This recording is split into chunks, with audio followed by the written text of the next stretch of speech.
Olá pessoal, tudo bem com vocês? Estamos na aula 12, Interpretação, Integração da Lei Penal e Analogia.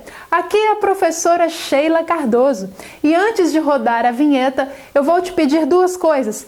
Para clicar aqui embaixo em seguir e começar a seguir o canal e em curtir. No final, se você quiser descurtir a aula, é só clicar de novo, ok? Agora roda a vinheta que hoje a aula é boa e tem muitas informações. Oi pessoal, só mais uma informação antes de iniciarmos a aula.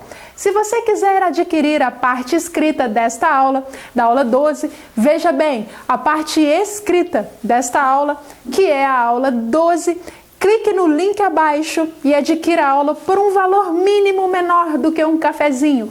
Eu te ajudo e você me ajuda. O vídeo será sempre gratuito, mas se você quiser acompanhar exatamente da forma que eu falo, está tudo digitalizado. Da mesma forma que eu falo, e você não precisa ficar parando a aula para fazer anotações, ok? Então, vamos à aula 12? Clica aí no link abaixo, adquira se você quiser, se você não quiser, tudo bem também, ok? Sem lero-lero, vamos iniciar a aula de hoje. Vamos repetir aí o tema da aula de hoje: interpretação, integração da lei penal e analogia. Vamos lá, olha só. A interpretação e integração da lei penal estão muito ligadas aos princípios penais já estudados em nossas aulas e eles vão aparecer no decorrer das explicações. Vamos então diferenciar a interpretação da integração? Vamos lá?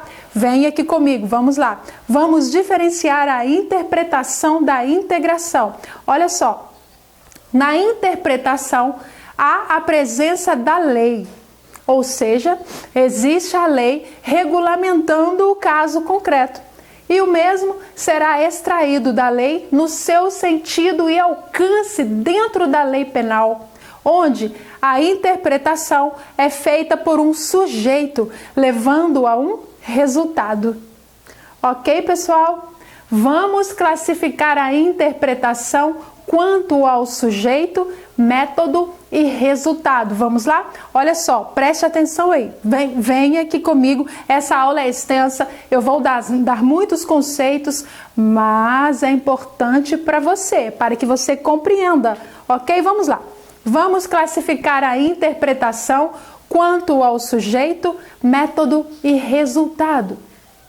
Quanto ao sujeito ou origem, olha só, quanto ao sujeito ou origem, preocupa-se com quem está buscando entender o sentido da lei, sendo que esta pessoa irá seguir o caminho em busca de um resultado, o que é a conclusão, ou seja, a pessoa interpreta através de um método em busca de um resultado.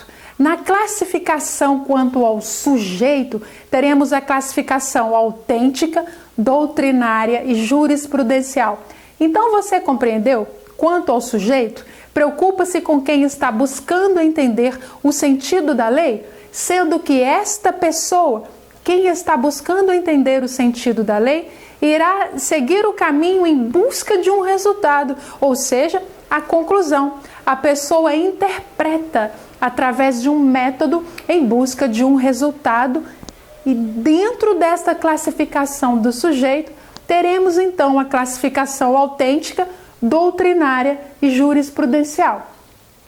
Vamos ao entendimento de cada uma delas? Vamos lá, olha só. Presta atenção aqui. Vamos ao entendimento de cada uma delas. Vamos falar então da autêntica. A autêntica também é considerada legislativa, autêntica ou legislativa.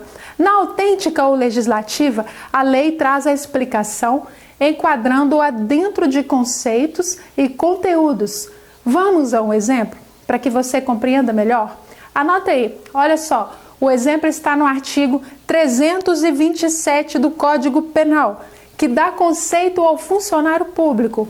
O artigo diz que, abre aspas, considera-se funcionário público para os efeitos penais quem, embora transitoriamente ou sem remuneração, exerça cargo, emprego ou função pública, fecha aspas. O parágrafo 1º deste mesmo artigo diz: equipara-se a funcionário público quem exerce cargo, emprego ou função em entidade paraestatal e quem trabalha para a empresa prestadora de serviço contratada ou conveniada para a execução de atividade típica da administração pública. Ou seja, a lei classificou como se considera o funcionário público para os efeitos penais. Então, esta é a visão autêntica ou legislativa, tendo como exemplo aí o artigo 327 do Código Penal. A lei classificou como se considera o funcionário público para os efeitos penais, ok? Ela enquadrou, então, dentro de conceitos e conteúdos, os efeitos para o funcionário público, os efeitos penais para o funcionário público, aí dentro do artigo 327 do Código Penal. Mas vamos falar agora da doutrinária ou científica, ok? Doutrinária ou científica são elas as dedicadas aos entendimentos dos estudiosos do direito e determinada matéria. Exemplos: livros de doutrinas. Então, pessoal, na classificação quanto ao sujeito doutrinária ou científica, são elas as dedicadas aos entendimentos dos estudiosos do direito e determinada matéria. Um exemplo aí são os livros de doutrina. Vamos à classificação quanto ao sujeito jurisprudencial. Olha só, jurisprudencial. O juiz irá aplicar o direito a um caso concreto e será através da interpretação da lei. É o significado dado pelos tribunais, podendo ter caráter vinculante. Eu vou repetir, olha só, jurisprudencial. O juiz irá aplicar o direito a um caso concreto e será através da interpretação da lei. É o significado dado pelos tribunais, podendo ter caráter vinculante. Vamos a um exemplo? Vamos lá? Olha só, conjunto de acórdãos, decisões judiciais, prevalência a ideia de um conjunto de ideias com diversas causas julgadas é criado exclusivamente através das decisões do plenário do STF, que possui capacidade constitucional de decidir quais temas serão vinculados ao seu cumprimento. Então aí é a classificação quanto ao sujeito jurisprudencial. O juiz irá aplicar o direito a um caso concreto e será através da interpretação da lei. Correto, pessoal? Está conseguindo me acompanhar? Então vamos na classificação quanto ao sujeito, quanto ao método. Sabemos que na classificação quanto ao método é o caminho adotado pelo sujeito através de uma técnica de interpretação, ou seja, existem as subdivisões denominadas como literal, teleológica, sistemática, histórica, analógica, e a partir de agora iremos compreender uma por uma, ok? Então vamos aí adentrar em uma por uma para entendermos aí a classificação quanto ao método. Vamos lá? Classificação quanto ao método literal. A interpretação literal vai se preocupar com o que está efetivamente escrito, posto na lei, ok?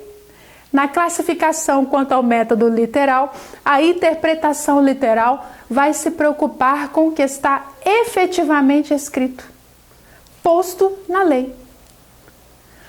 Agora vamos falar da classificação quanto ao método teleológica. Classificação quanto ao método teleológica. Não se preocupa com o que está escrito, mas sim com o objetivo e vontade da lei, o que o legislador intentou como objetivo ou finalidade escrita na lei. Vamos a um exemplo? Artigo 349 do Código Penal. Eu estou com ele aqui, olha só. Abre aspas, artigo 349, Código Penal. Vamos lá. Ingressar, promover, intermediar, auxiliar ou facilitar a entrada de aparelho telefônico de comunicação móvel, de rádio ou similar, sem autorização legal em estabelecimento prisional.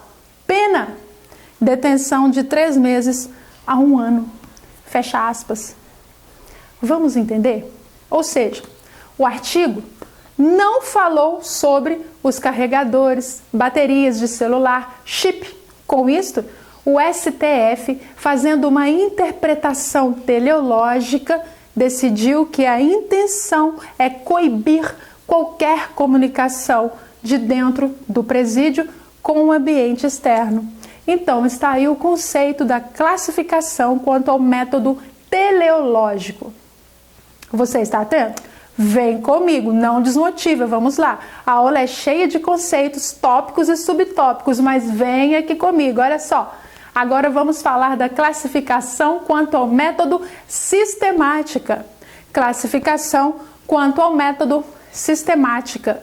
Ela é a interpretação de determinado dispositivo do Código Penal dentro de um todo, ou seja, a razão do fato e o que ele resulta dentro da estrutura do Código Penal, usando assim como base os princípios penais e toda a estrutura do Código Penal, entendendo o dispositivo através de uma interpretação para aplicá-lo. Vamos a um exemplo? Artigo 44 do Código Penal. Vamos lá. Eu estou com ele aqui. Pega aí o seu artigo 44 do Código Penal. Eu espero você pegar. Achou ele aí? Vamos à leitura? Abre aspas. Olha só.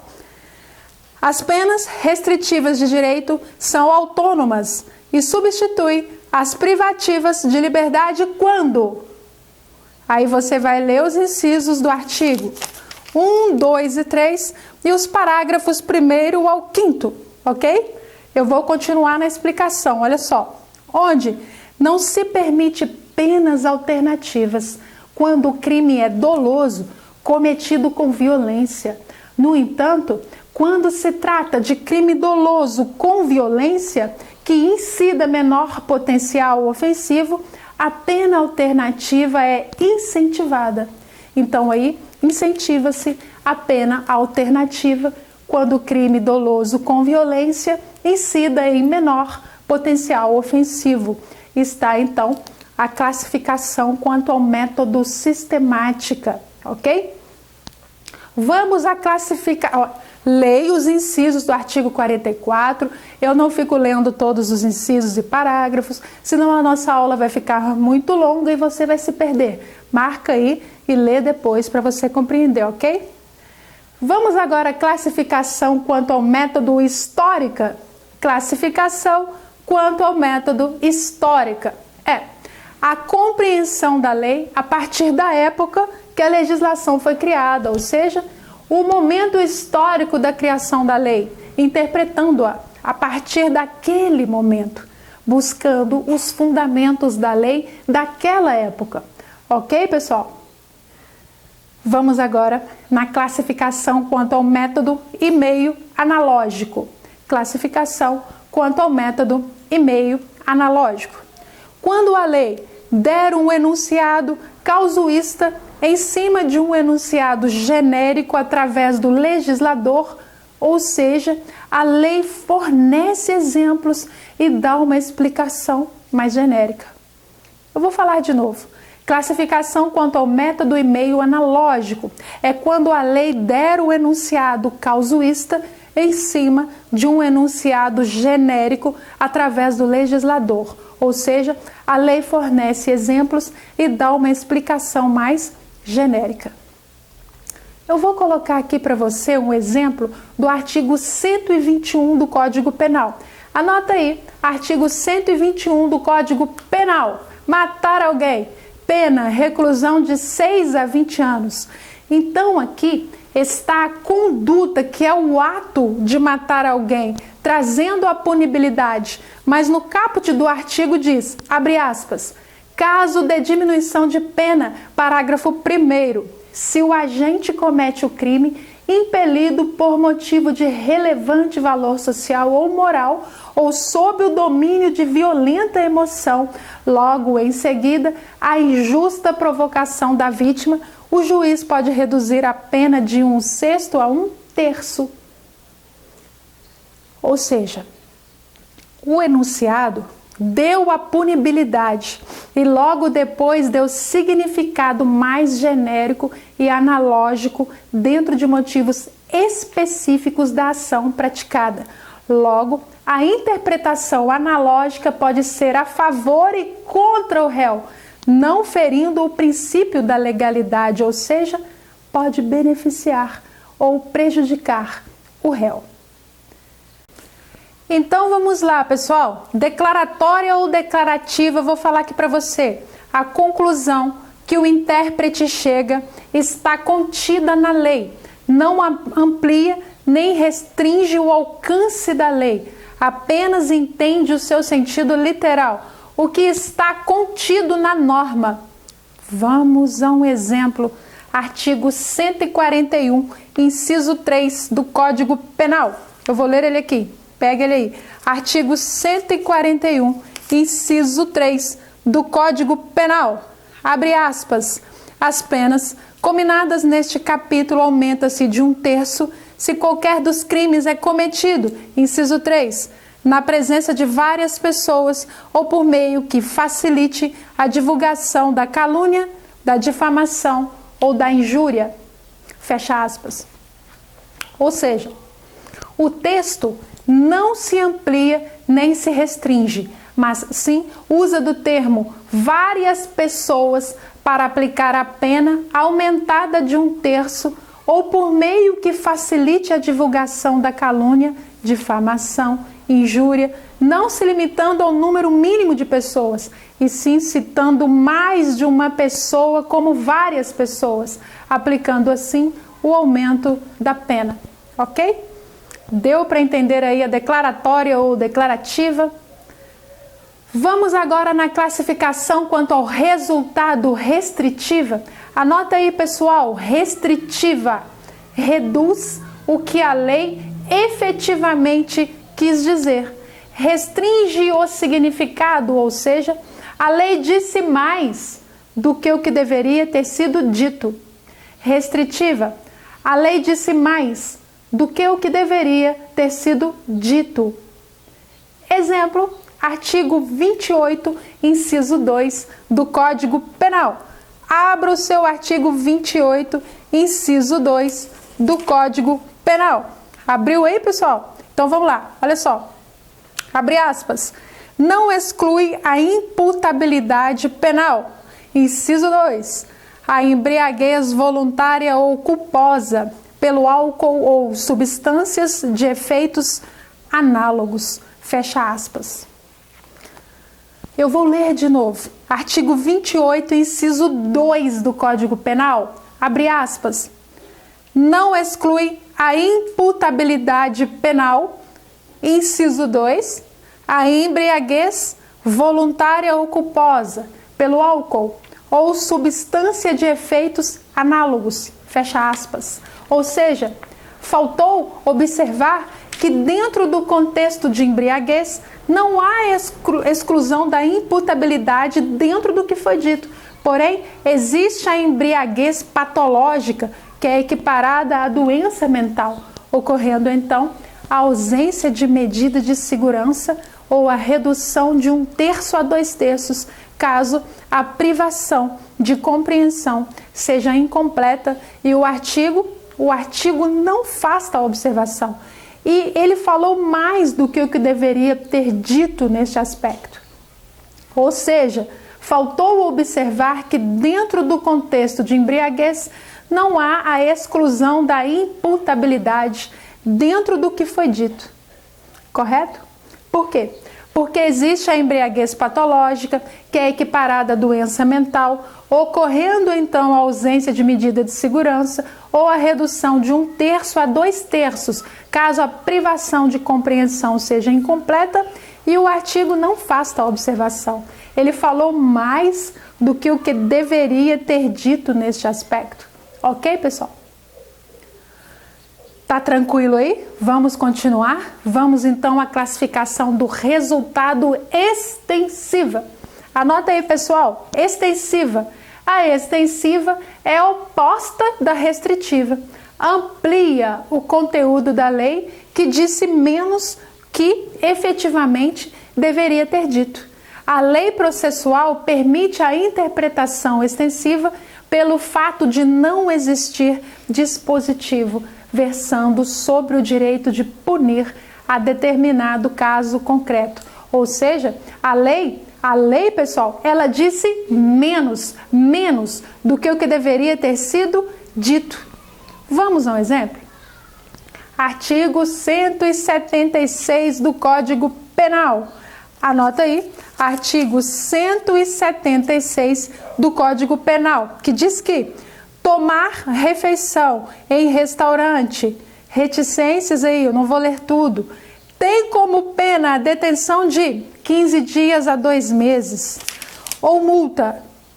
Porém, o aludido artigo se referiu apenas ao estabelecimento restaurante, deixando de observar também as boates, pensões, bares, entre vários outros estabelecimentos com a mesma finalidade. Ou seja, então a lei diz que pune a conduta, mas não estabelece todos os locais, apenas o restaurante, ou seja, a lei disse menos do que o que deveria ter sido dita. Olha só, pessoal, o STF admite a interpretação extensiva em lei penal.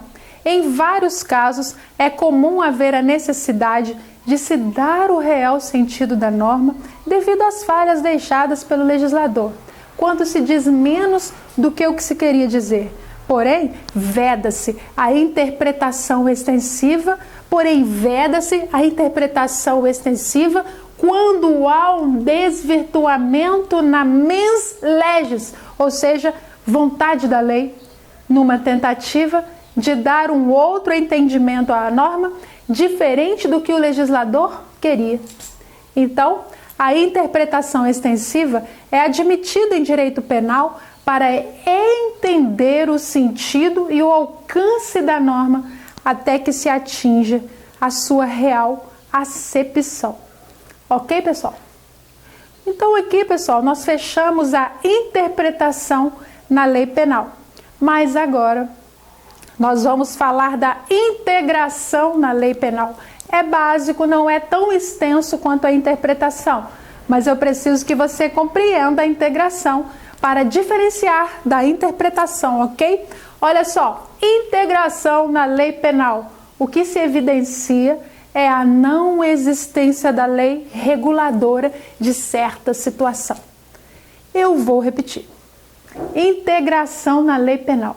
O que se evidencia é a não existência da lei reguladora de certa situação. O juiz se depara com uma situação onde não existe uma lei regulamentadora, mas ele não pode deixar de julgar, porque o direito é completo e não pode deixar de julgar um caso concreto. Logo, o juiz pegará uma lei que se disponha semelhante àquele caso concreto, fazendo uso da analogia na situação de não haver lei específica dos costumes e dos princípios gerais do direito para aquele caso concreto. Temos que atentar à analogia, pois ela é um método de integração diferente da interpretação analógica, que é uma técnica de interpretação onde há uma razão a um mesmo direito. A interpretação pressupõe presença da lei, já na analogia inexiste a lei. Vamos então finalizar a aula dando o conceito da analogia? Vamos lá, analogia. A analogia em direito penal só será permitida em favor do réu, pois somente a lei impõe penas. Por que somente a lei impõe penas? Logo, não se pode incriminar sem lei existente, ferindo assim o princípio da legalidade. Já a conduta, do ponto de vista penal, é tida como lícita.